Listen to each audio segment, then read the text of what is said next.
you turned Georgia blue. You elected Joe Biden, President of the United States. You elected the first black woman in the history of our country to be the Vice President of the United States.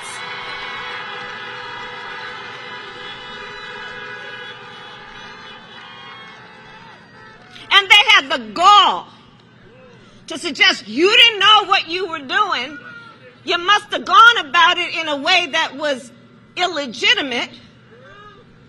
And they filed 6 lawsuits.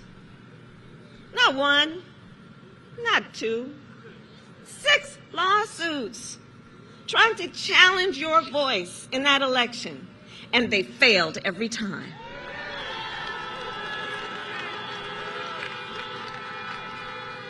And the people's voice remained standing. And then the President of the United States, the current President of the United States, called the Senate race in Georgia, this Senate race in Georgia, illegitimate. He called it illegal and invalid. Illegal and invalid, suggesting that the people of Georgia are trying to commit a crime. And then let's just fast forward to most recent history, which is yesterday. Have you all heard about that recorded conversation?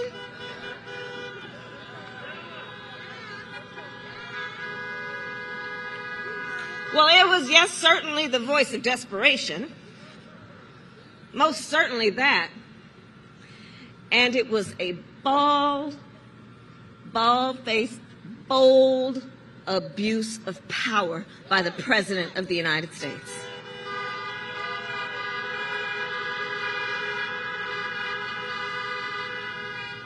And I raise all that, the people and the leaders of Savannah, because if you're here right now on this Sunday, New Year's weekend, 2 days before the election, you are a leader, and I thank you for that.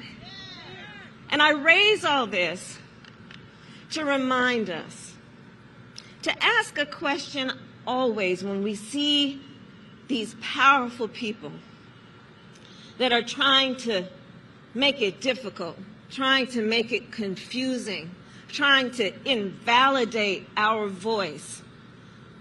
Whenever we see this happen, I think it requires not only action, but it requires a question.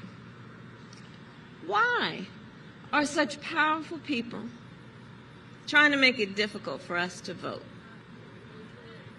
And I think we know the answer. It's because they know our power. They know our power. They know when we vote, things change. They know when we vote, we win.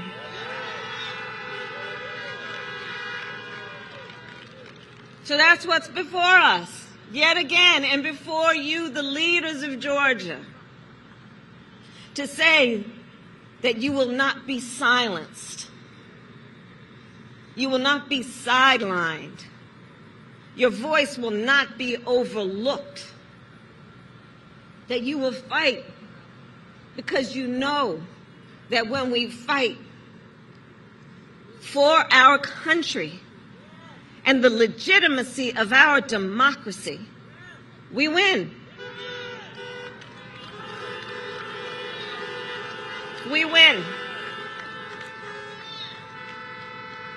And so everything is at stake. Everything is at stake. When you pull out the votes that are in your community, in your family, in your neighborhood, by reminding people of what is at stake, the future of our country will be very much in the mix. When we remind our neighbors and our family members and our friends that the individuals who are elected to the United States Senate each and collectively make decisions about whether we're going to have a federal minimum wage that's at least $15 an hour. They will make decisions about whether we will have health care and an expansion of Medicaid in the state of Georgia. They will make decisions about whether we give people a $2,000 check when they have been out of work for months.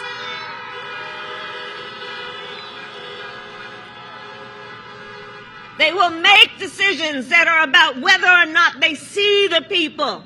And in this case, for Jon Ossoff and Raphael Warnock, seeing what they talk to me about when they say, Kamala, you need to know that here in the state of Georgia, 1 in 7 families are describing hunger in their household. 1 in 6 families are having a difficult time or an inability to pay rent. 1 in 4 small businesses is about to go out of business or has gone out of business.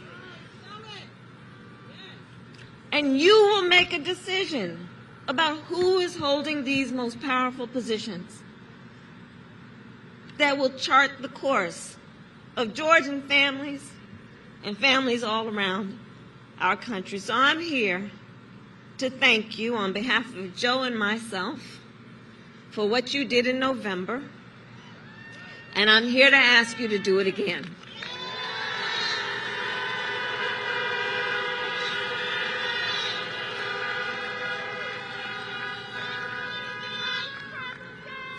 And I'm just gonna remind us all. You know, these are moments when we see these great challenges that do challenge also our faith. And it requires us to dig deep. And it requires us to also see in our hearts and in our minds what is possible, what can be, unburdened by what has been. And this is one of those moments. And this moment, Savannah, this moment will pass. And years from now, our children, our grandchildren, and others, they will look in our eyes, each one of us, and they will ask us, where were you at that moment? And what I know is that we will be able to respond by telling them so much more than just how we felt at this moment.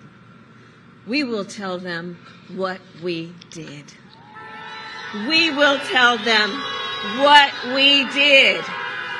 We will tell them we were hanging out at the Garden City Stadium with Kamala and John and Raphael. We will tell them, we told everybody we knew what is at stake, that we didn't stop calling them and emailing them and texting them till they got tired of us, but we knew they'd get over it. We will tell them we helped folks who hadn't yet turned in their ballot to not put it in the mailbox, but to take it and drop it off. We will tell them, vote, vote, vote, because your life depends on it. And we will tell them that's how we elected Raphael Warnock and Jon Ossoff to the United States Senate. Thank you.